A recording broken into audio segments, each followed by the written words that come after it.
নমস্কার বন্ধুরা, সঙ্গীতার life cycle চ্যানেলে আপনাদের সকলকেই আরও একবার স্বাগত। আজকে হাজির হয়েছি আপনাদের জন্য আরেকটি নতুন ধরনের রেসিপি নিয়ে, শিম বাটা বা শিম ভর্তা।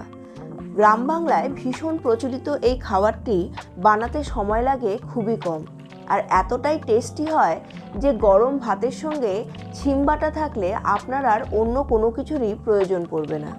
আর শুধু গরম ভাত নয়, রুটি বা পরোটার সঙ্গেও শিম বাটা দারুণ লাগে খেতে।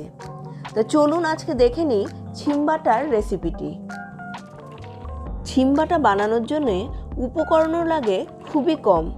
তো চলুন দেখে নিই এর উপকরণগুলো। 250 গ্রাম শিমকে ভালোভাবে ধুয়ে পরিষ্কার করে এর সাইডের রোয়াগুলোকে ছাড়িয়ে নিয়েছি। এরপরে এগুলোকে মাঝখান থেকে কেটে নিয়েছি, যাতে এর ভেতরে যদি কোনো পোকা থাকে সেটা খুব সহজেই বেরিয়ে আসে। এইবার এই শিমটাকে একটা প্রেসার কুকারের মধ্যে নিয়ে এর মধ্যে সামান্য জল দিয়ে 2 থেকে 3টা সিটি দিয়ে নেব। এতেই কিন্তু শিমটা একদম ভালোভাবে সেদ্ধ হয়ে যাবে। এই শিম বাটাতে দেওয়ার জন্য দুটো মিডিয়াম সাইজের পেঁয়াজকে একদম ঝুরি করে কেটে নিয়েছি। 1 মুঠো ফ্রেশ ধনেপাতা, 8 থেকে 10টা রসুনের কোয়া আর 5 থেকে 6টা কাঁচা লঙ্কা এখানে নিয়েছি। আর ফোড়নের জন্য নিয়েছি 1 চামচ কালো জিরে আর 2টো শুকনো লঙ্কা। প্যান গরম করে এর মধ্যে 1 টেবিল চামচ সরষের তেল দিয়ে দেব। তেলটা যখন একটু গরম হয়ে যাবে তখন এর মধ্যে 1টা শুকনো লঙ্কা আর হাফটা কালো জিরা ফোড়ন দিয়ে দেব। এর মধ্যেই সমস্ত রসুনের কোয়াগুলো নিয়ে ভালোভাবে ভেজে নেব। রসুনটা যখন ভালোভাবে ভাজা হয়ে যাবে তখন যে পেঁয়াজ কুচিগুলো করে রেখেছিলাম তার মধ্যে থেকে হাফটা পেঁয়াজ কুচি এর মধ্যে দিয়ে দেব এবং এগুলোকে খুব ভালোভাবে ভেজে তুলে রাখব। কড়াই থেকে এই পেঁয়াজগুলোকে তুলে রাখার পরে ওই কড়াইয়ের মধ্যেই আবারও 2 টেবিল চামচ সরষের তেল দিয়ে দেব।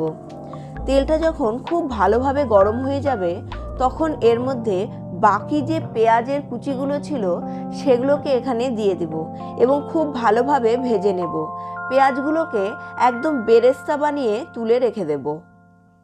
সেদ্ধ করে রাখা শিমগুলো ঠান্ডা হয়ে গেলে একটি মিক্সিং বোলের মধ্যে নিয়ে নেব। এবার এর মধ্যেই 4টে কাঁচা লঙ্কা, ধনেপাতাগুলো আর ভেজে রাখা পেঁয়াজ, রসুন ও কালো জিরাটা দিয়ে খুব ভালোভাবে বেটে নেব। একদম একটা মিহি পেস্ট করে নিতে হবে। এইবার যে কড়াইয়ে পেঁয়াজ ও রসুনটা ভেজে নিয়েছিলাম সেই কড়াইয়ের মধ্যেই আরও 2 টেবিল চামচ সরষের তেল দিয়ে দেব। এই রান্নাটা কিন্তু সরষের তেলেই করবেন, কারণ এর টেস্ট সরষের তেলেই সব থেকে ভালো হয়। তেলটা যখন গরম হয়ে যাবে তখন এর মধ্যে দিয়ে দেব আরও একটা শুকনো লঙ্কা। শুকনো লঙ্কাটাকে খুব ভালোভাবে ভেজে নিয়ে এবার এখানে বাকি কালো জিরাটা দিয়ে দেব। শুকনো লঙ্কা ও কালো জিরাটাকে খুব ভালোভাবে এবার ভেজে নেব। যখন এই দুটো ভাজার গন্ধ বেরিয়ে আসবে তখন এর মধ্যে বেটে রাখা শিমটাকে দিয়ে দেব। এইবার শিমটাকে খুব ভালোভাবে কষিয়ে নিতে হবে। সামান্য নাড়াচাড়া করে ঢেকে রেখে দেব মিনিট 2-3 জন্য। এরপরে ঢাকনা সরিয়ে এখানে প্রয়োজন মতো লবণ, টেস্টকে ব্যালেন্স করার জন্য চিনি আর কিছুটা হলুদ দিয়ে আবার ভালোভাবে নেড়ে নেব।